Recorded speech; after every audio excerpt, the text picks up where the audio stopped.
നിമിഷപ്രിയയുടെ വധശിക്ഷ റദ്ദാക്കിയേക്കുമെന്ന സൂചന. മാപ്പ് നൽകാൻ മധ്യസ്ഥ ചർച്ചയിൽ തീരുമാനമായതായി കാന്തപുരത്തിന്റെ ഓഫീസ്. സ്ഥിരീകരിക്കാതെ കേന്ദ്ര സർക്കാർ. വധശിക്ഷ നടപ്പാക്കുന്നതിൽ പുതിയ തീയതി നിശ്ചയിക്കണമെന്ന ആവശ്യവുമായി കൊല്ലപ്പെട്ട തലാലിന്റെ സഹോദരൻ.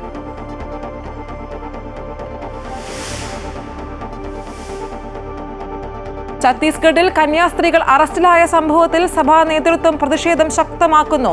കന്യാസ്ത്രീകൾ ദുർഗ് കോടതിയിൽ ഇന്ന് ജാമ്യാപേക്ഷ നൽകിയേക്കും. എംപിമാർ അടങ്ങുന്ന കോൺഗ്രസ് പ്രതിനിധി സംഘം ഛത്തീസ്ഗഡിലേക്ക്. BJPയെ പ്രതിനിധീകരിച്ച് അനൂപ് ആന്റണി ഛത്തീസ്ഗഡ് ഉപമുഖ്യമന്ത്രിയെ കാണും.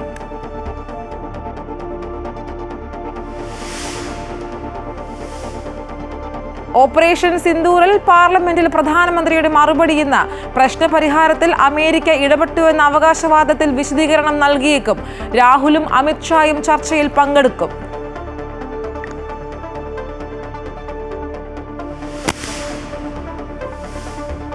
നടുക്കുന്ന ഓർമ്മകൾക്ക് ഒരാണ്ട്. മുണ്ടക്കൈ ചൂരൽമല ദുരന്തം കഴിഞ്ഞ് 1 വർഷം കഴിഞ്ഞിട്ടും പുനരധിവാസം ഇപ്പോഴും പാതി വഴിയിൽ.